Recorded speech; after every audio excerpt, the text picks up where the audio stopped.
सभी भक्तों को राधा धारा चैनल की ओर से हार्दिक शुभकामनाएं।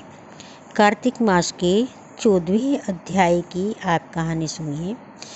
14वें अध्याय में एक राजा और विष्णुदास की कहानी है, जिसमें विष्णुदास तुलसी से भगवान की पूजा करते हैं और राजा क्रोधित होते हैं।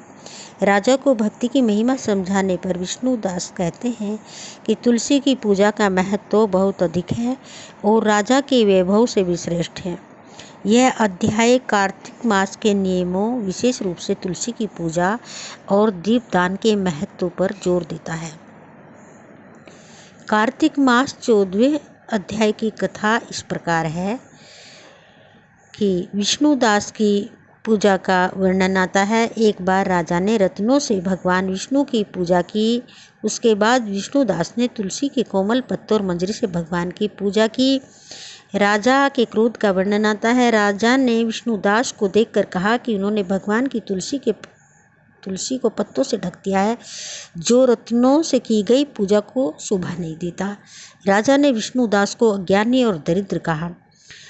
तब विष्णुदास ने राजा को भक्ति के महत्व को समझाया कि वो भक्ति और धन के अंतर को नहीं समझते हैं। उन्होंने राजा को बताया केवल धन के कारण गर्वित होना उचित नहीं है और भक्ति का मार्ग सभी से श्रेष्ठ है।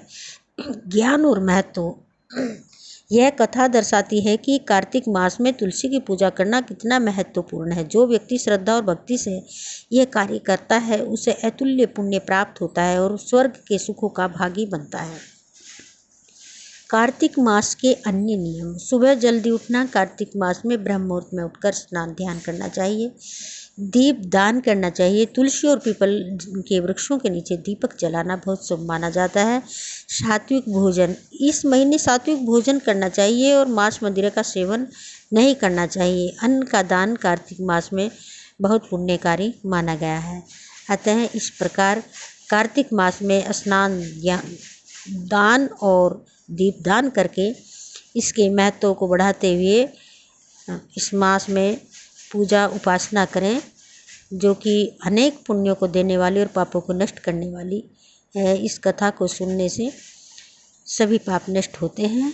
जय श्री कृष्ण, जय श्री राधे।